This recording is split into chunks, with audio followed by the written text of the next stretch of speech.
नमस्कार प्यारे बच्चों, आप सबका अपने चैनल लर्न बाय फन में स्वागत है।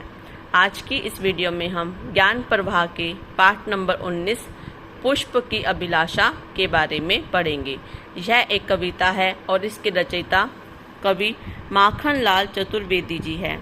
इस कविता के माध्यम से कवि फूल के जरिए अपनी मातृभूमि के प्रति प्रेम व समर्पण की भावना को प्रकट कर रहे हैं। इस कविता में फूल देशभक्तों के मार्ग पर बिछकर अपने जीवन को सार्थक बनाना चाहता है। इस कविता में यह बताया गया है कि एक पुष्प यानी कि फूल की क्या इच्छा है, कि वो क्या चाहता है। चलिए कविता की शुरुआत करते हैं। चाहा नहीं मैं सुरबाला के गहनों में गूंथा जाऊं, चाहा नहीं प्रेमी माला में बिंद प्यारी को ललचाऊं। सुरबाला मतलब देव कन्या जो अप्सराएं होती हैं उनको बोलते हैं सुरबाला। गहनों में पहले की औरतें फूलों के गहने बनाकर पहना कहती, जैसे पैरों में पहन लिए, हाथों में पहन लिए और माथों पे सजा लिया, जैसे कि गजरा बनाकर पहन लेती थी। चाहा नहीं प्रेमी माला में बिंद प्यारी को ललचाऊं। प्रेमी माला जो प्रेमी होता है अपनी प्रेमिका को फूलों का हार बनाकर उसको देते ताकि वो खुश हो जाए। प्यारी मतलब प्रेमिका। बिंद मतलब कि जिस प्रकार सुई से फूलों में छेद को से माला में पिरोया जाता है और वो प्रेमी के मन को ललचाए, उसको खुश करे। फूल जो है अपनी अभिलाषा व्यक्त करते हुए कहता है कि मेरी बिल्कुल भी इच्छा नहीं है कि मैं किसी देव कन्या के किसी अप्सरा के गहनों में पिरोया जाऊं, गूंथा जाऊं या उसका मेरा इस्तेमाल वहाँ पर किया जाए।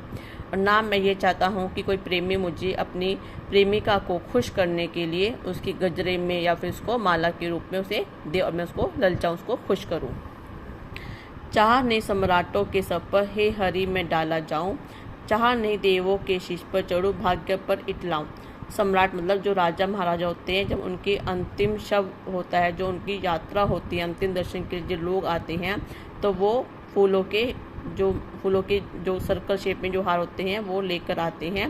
हे हरि मैं डाला जाऊं। तो जो पुष्प है वो भगवान से प्रार्थना करते हुए कहता है कि मेरी बिल्कुल भी इच्छा नहीं है कि मुझे राजा महाराजों के अंतिम दर्शन के समय उनके ऊपर डाला जाऊं। चाह नहीं देवों के शीश पर चढ़ूं, भाग्य पर इटलाऊं। बच्चों, जब हम मंदिर में पूजा करने जाते हैं तो पूजा के समय हम भगवान की पूजा के लिए पुष्प यानी कि फूल लेके जाते हैं।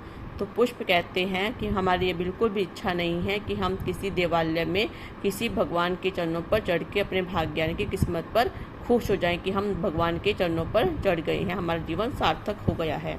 मुझे तोड़ लेना वनमाली, उस भाग्य पथ पर देना तुम फेंक, मातृभूमि पर शीश चढ़ाने जिस पथ जाऊं वीर अनेक। इसमें जो फूल है वनमाली, जो मतलब फूलों की देखभाल करते हैं उसको क्या बोलते हैं, वनमाली। वो कहते हैं कि हे वनमाली मुझे तुम तोड़ लेना और उस रास्ते पर फेंक देना, मातृभूमि पर शीश चढ़ाना जिस पथ जाए वीर अनेक। मातृभूमि की रक्षा करने वाले जो हमारे भारतीय सैनिक है, भारतीय वीर है, जिस रास्ते से वो होकर जाएं उस रास्ते पर मुझे बिछा देना, मुझे फेंक देना। तभी मैं अपने जीवन को सार्थक समझूंगा कि मेरा जीवन सही मायने में सार्थक हुआ है।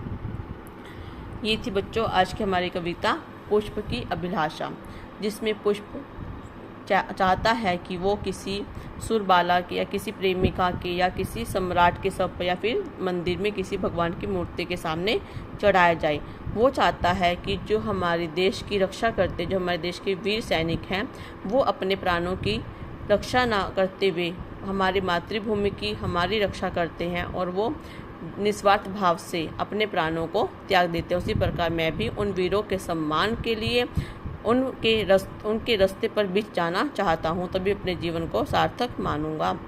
ये थी हमारी आज की कविता। बच्चों, आपको आज की कविता कैसी लगी प्लीज़ मुझे कमेंट सेक्शन में लिखकर ज़रूर बताइएगा। और आप मेरे चैनल पर अगर नए हैं और अब तक आपने मेरे चैनल को लाइक, शेयर और सब्सक्राइब नहीं किया है तो प्लीज़ करना मत भूलिएगा। Thank you.